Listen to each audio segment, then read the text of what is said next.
Okay, so we're back again. Hope that you are all well.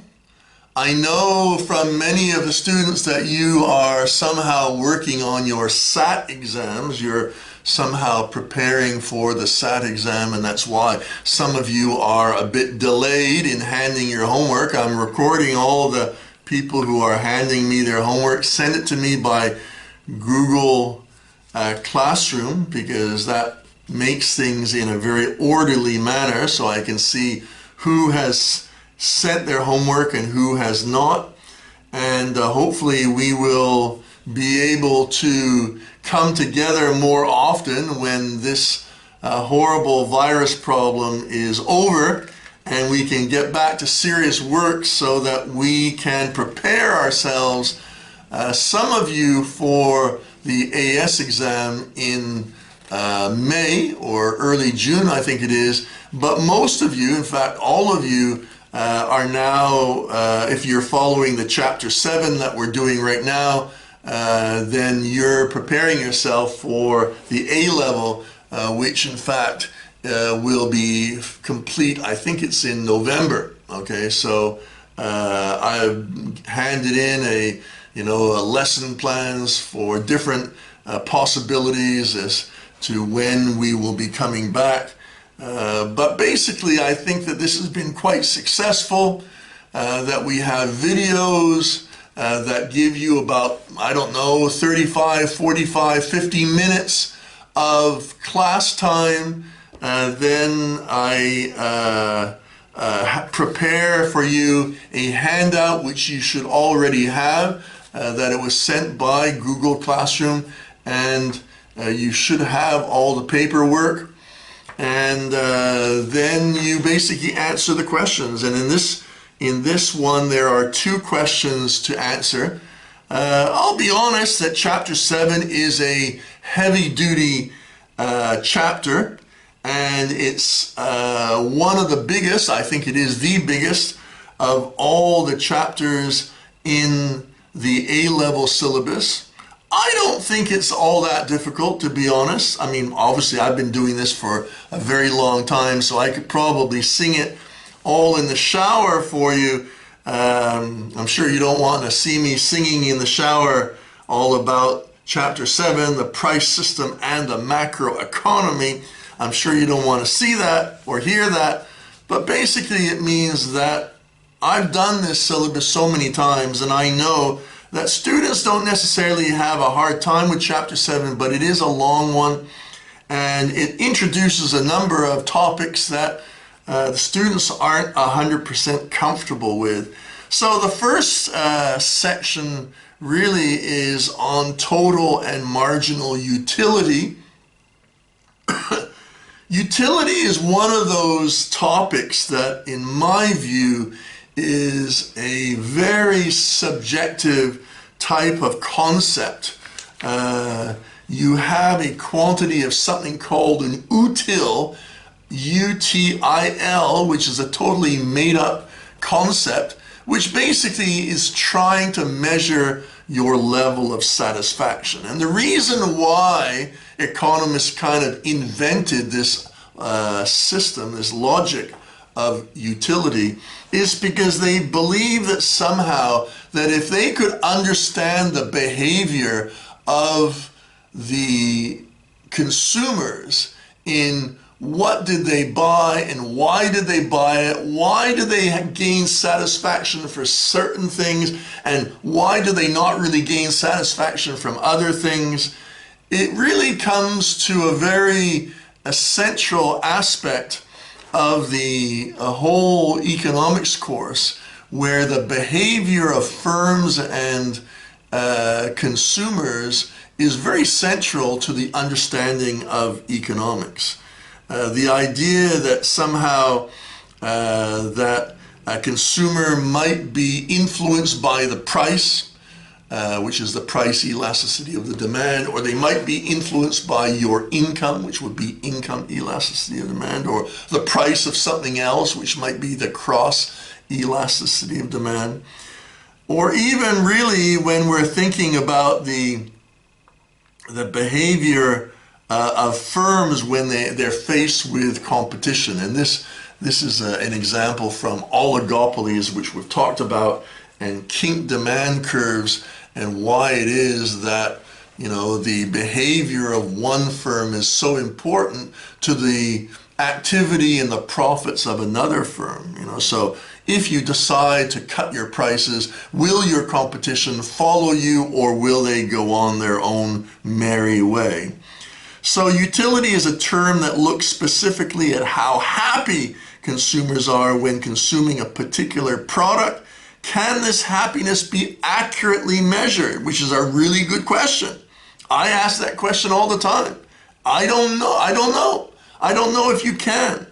I mean, officially, the economists will say that the amount of money that you're willing to give up for that product is a measurement of your satisfaction. I think that that's a dodgy analysis, don't you think? Where really you're arguing the case that some people, which may be quite irrational, you know, they may say, well, you know, this product I might need, but I don't really want that product. I want this other product because I have some emotional attachment to that product. So one of the aspects of utility is the whole question, are consumers rational? And the word rational in this sense really means, do they follow the logic of economic laws? And as we know from, you know, chapter 1, where we were talking about the law of demand and how as the price goes down, the quantity demanded goes up. It doesn't happen all the time like that. We have lots of exceptions to the rule. You know, we have the Veblen good, which is the snob value argument, where, you know, some people will feel that this is too cheap, and therefore they're not prepared to buy something even though it's incredibly expensive, inexpensive, you know. And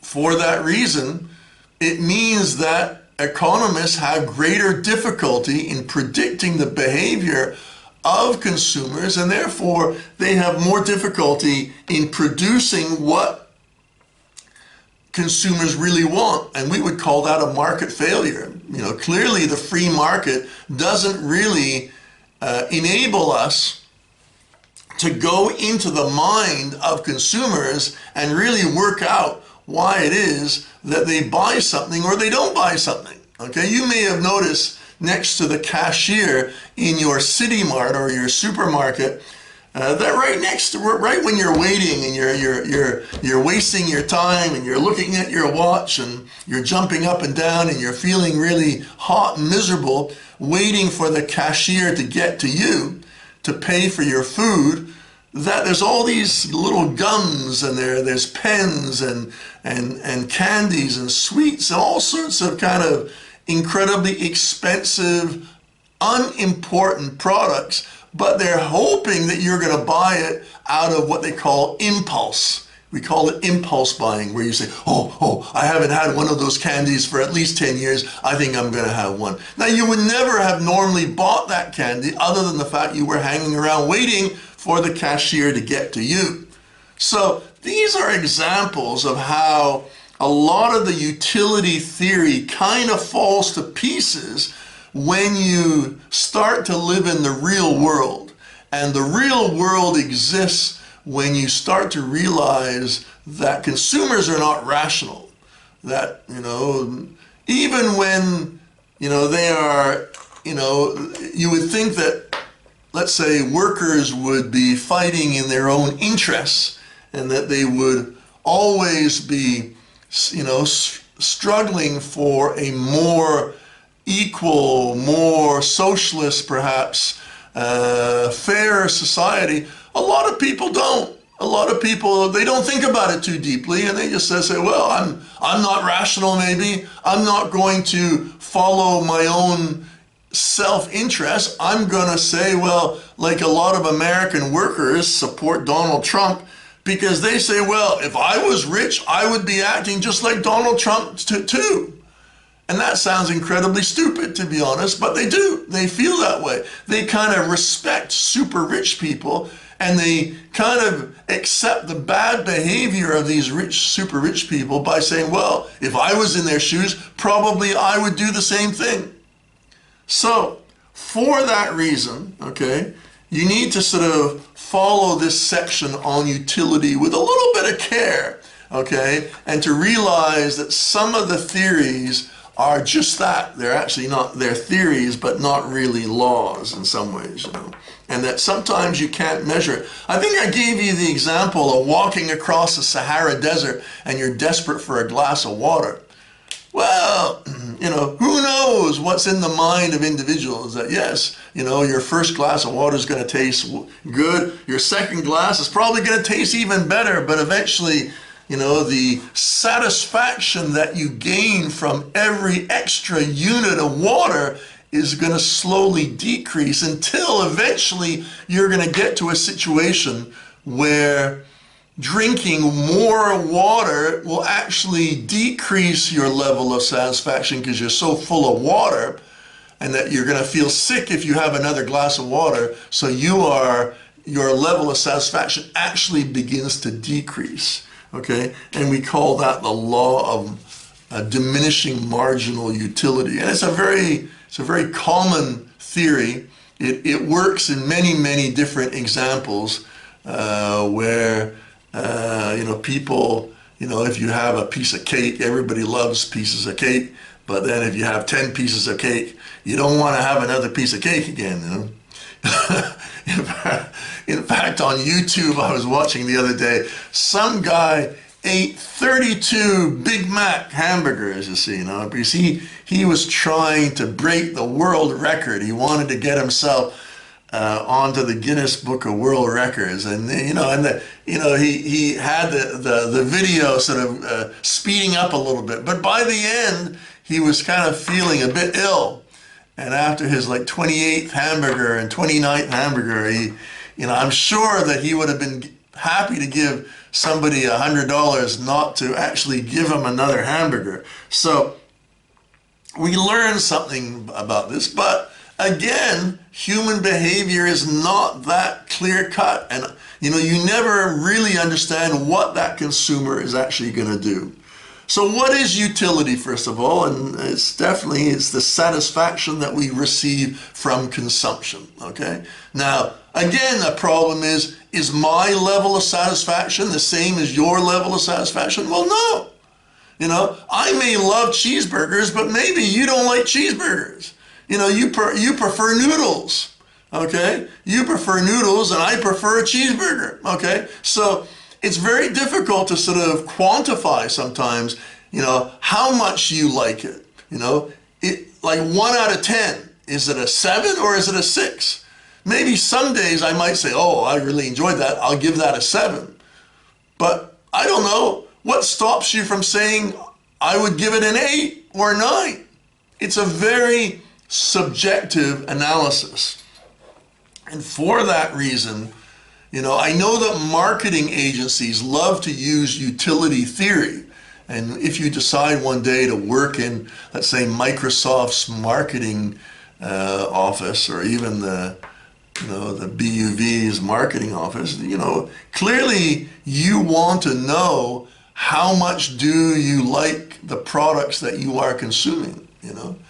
And of course, depending on what sort of mood you're in, or if you want to answer the questions or not, that may be an issue as well. Maybe you're in a bad mood and you're in a hurry and you don't really want to answer these questions, and so you just want to get out and go as quickly as possible. And so for that reason, it's very inaccurate in my opinion. It's just my opinion. I feel that maybe I ask too many questions myself, but I've been doing this subject for such a long time. I have the right to ask tricky questions, and this is a tricky question as to, you know, although it's used all the time, it's used in the Cambridge exams, I'm afraid to say that, you know, we have to say to ourselves, in the real world, can we really measure levels of satisfaction? And is it something that is concrete, or is it depending on your mood or whatever? Okay. Okay. Certainly it would help economists to explain in more detail how consumers make choices and how firms set prices and output in different market structures, okay, such as in monopolies or monopolistic competition or oligopolies or perfect competition. Those four market structures are basically begging for answers from their consumers. They don't know whether, their market structure puts a problem on consumers. Do consumers enjoy their product less because they are within a certain business structure? There's a couple of, normal definitions here, which is the total utility and marginal utility. These are pretty straightforward. Okay, the total satisfaction that a consumer receives from consuming all of the units of a good over a period of time.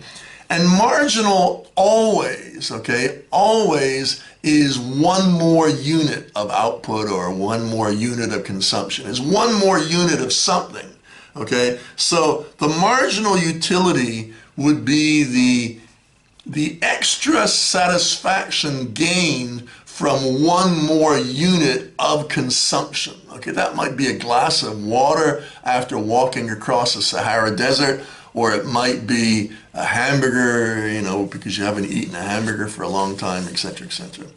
And so these are the terms of reference that we're talking about. So in the real world, your satisfaction will continue to increase, but this increase will slow down with every glass of water or whatever you're dealing with.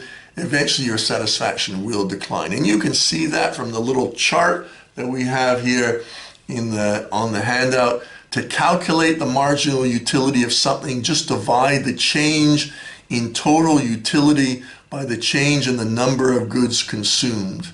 Okay, so in other words, divide the difference in the total utility by the difference in units to find the marginal utility. Okay, and we call it marginal utility theory, and it's something which definitely relates to the rationality of consumers. We've talked about that a little bit. There's other problems as well. This could be one of the questions on the test is, what are some of the problems of using marginal utility theory in any form of demand analysis? Another problem is the difficulty of breaking down some products into smaller units. You could do this with an apple or a glass of water, but probably not with a car. You can't say, okay, I'll only take one wheel, because then the car really doesn't function. So, if you have a little bit of water, you still consume the water, and that is quite useful for utility analysis. But if you're dealing with really expensive things like an airplane or a car or something like that, then having a piece of that unit doesn't actually bring you any value at all.